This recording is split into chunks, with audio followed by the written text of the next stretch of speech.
안녕하세요, 농가팀입니다. 기아 카니발 페이스리프트, 그 중에서도 사전 계약률 80%를 보이고 있는 하이브리드, 굉장히 관심이 많을 수밖에 없는 게 지금 굉장히 많은 한 4, 5만 명 정도가 사전 계약을 하고 있음에도 불구하고 지금까지 시승을 해보지 못했기 때문에 이게 과연 힘을 제대로 낼 수 있을 것인가, 아니면 연비는 진짜 고속도로 쭉 달렸을 때 디젤보다 더 나올 수 있을 것인가, 한 15, 16, 17, 18 이 정도는 좀 너끈하게 낼 수 있는 것인가, 뭐 이런 부분에 대해서 온라인상에서 서로 그냥 정보만 주고받으면서 코끼리 다리 만지기 뭐 이런 식으로 차는 못 보고 차는 타보지는 못한 상태에서 여러 가지 답답하니까 정보만 좀 주고받고 계시는 것 같아요. 그런 와중에 어느 정도 이제 정의를 내려보면은 산타페, 소렌토 하이브리드보다 뭐 한 200kg 더 높다. 무게가 더 무거우니까 그만큼 더 안 나간다고 보시면 돼요. 쭉 해서 직발해서 얼마나 많이 밟아주느냐, 얼마나 호쾌하게 나가느냐, 뭐 이런 부분에 대해서 크게 기대하실 것도 없고, 그렇다고 또 크게 실망하실 것도 없고, 지금 중요한 건 사고 안 나기. 지금 비가 눈이 막 섞여서 계속 내리고 있고, 다행히 또 영상 기온이기 때문에 얼지는 않지만 그래도 좀 4도, 5도에서도 많이 미끄러집니다. 조심하셔야 되고, 하이브리드 특히 좀 아셔야 되는 게, 하이브리드에 대해서는 조금 이제 타는 방식, 그다음에 주행하는 방식, 악셀 누르는 방식, 이런 부분에 대해서 좀 신경을 쓰셔야죠.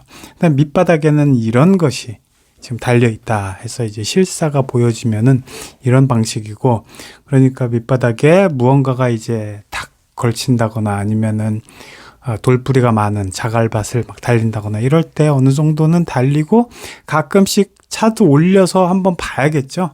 어디가 좀 손상이 되지 않았냐, 고전압, 그 다음에 밑바닥을 딱 열어보면 다른 차들하고 디젤 가솔린하고 다르게 또 이 배터리를 식혀주는 냉각장치, 그래서 이런 덕트나 아니면은 팬들, 이런 것들이 좀 달려 있어요. 그리고 콘솔 박스에는 또 로켓 배터리가 콘솔 박스로 들어왔죠. 그다음에 그 바로 뒤에는 또 다른 리튬 이온 배터리가 있어요. 로켓 배터리는 AGM 배터리로 한 60A짜리 이 정도 크기로 봐서는 이게 들어가 있어서 상당히 그래도 괜찮다. 이게 품질이 상당히 괜찮은 거잖아요. 이제 방전 이런 부분에 대해서도 상당히 좀 강하고, 그 다음에 여기는 또 빌트인 캠 2 뭐 이런 거가 들어가기 때문에 그걸 위해서 또 작은 은색으로 보셨던 그런 배터리가 또 작은 게 또 하나 이 안쪽으로 들어와 있어요.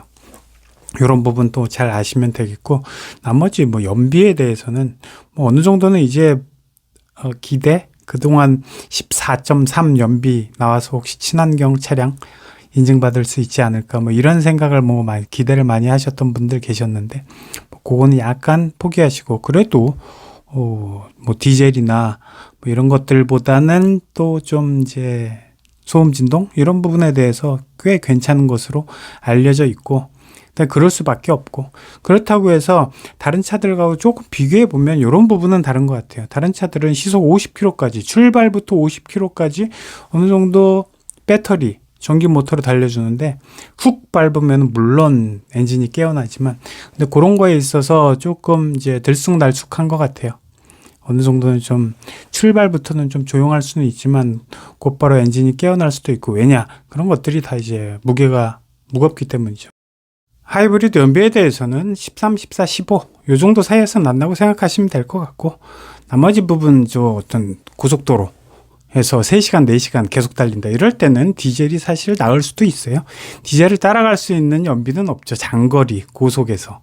장거리 고속을 3시간 정도 서울에서 부산 달린다 이럴 때는 디젤이 확실히 더 좋을 수 있다 라고 이야기를 드릴 수 있을 것 같아요. 그리고 나머지 부분에 대해서는 이 디자인이나 이런 부분에 대해서 또 확실히 많이 달라졌기 때문에, 페이스리프트답지 않게 거의 풀체인지급으로 많이 달라졌기 때문에 디자인적인 부분, 그 다음에 2열 시트 완전히 직관적으로 암레스트에다가 리모트 컨트롤 달아가지고 안마 기능 상당히 덜덜덜덜거리는 힘차게 진동을 주는 이런 안마 기능 같은 이런 부분도 상당히 2열 탑승객들한테는 굉장히 반가운 이야기고, 그다음에 또 버튼, 원터치 버튼 하나로 쭉 뒤로 또 넘어가서 릴렉션 모션 시트도 이렇게 다 되니까, 이런 부분에 대해서는 확실히 뭐 가격은 좀 한 4, 500 요 정도 정도까지 올랐지만 그래도 굉장히 만족스럽게 타고 다니실 분들이 꽤 많다.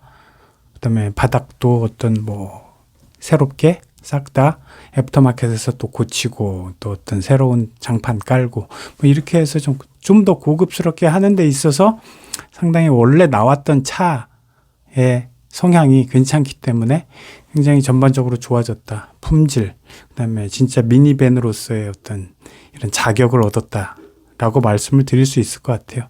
그리고 이제 이번 개발에 있어서 상당히 지금 곳곳을 좀 뜯어서 아까 먼저 보여드렸지만 밑바닥에 있는 부분이 굉장히 신경을 많이 썼어요.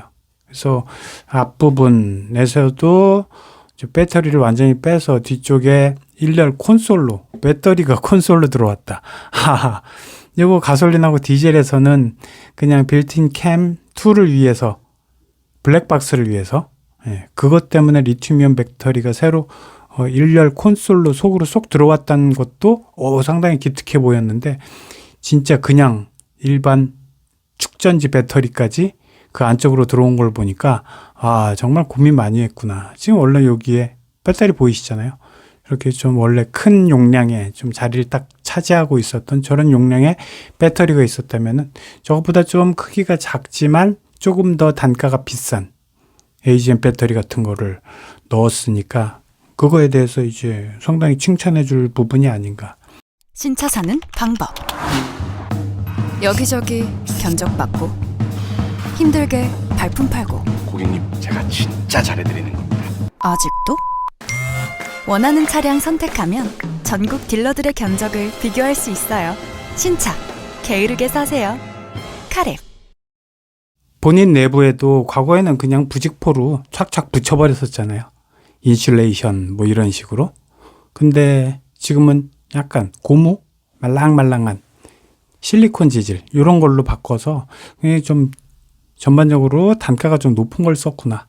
그리고 뭐 이 부분이 지금 이건 디젤 모델인데 디젤 엔진 같은 경우에는 많은 분들이 그러지만 이 흡배기 저런 라인들이 바깥으로 이렇게 돌출이 돼 있기 때문에 사실 정비도 좀 편리하고 무엇보다 지금 하이브리드 같은 경우는 배터리가 AGM 배터리로 약간 크기도 작게 해서 성능이 좋은 걸로 안쪽으로 실내로 들어갔다. 이런 부분이 가장 달라진 점 같습니다.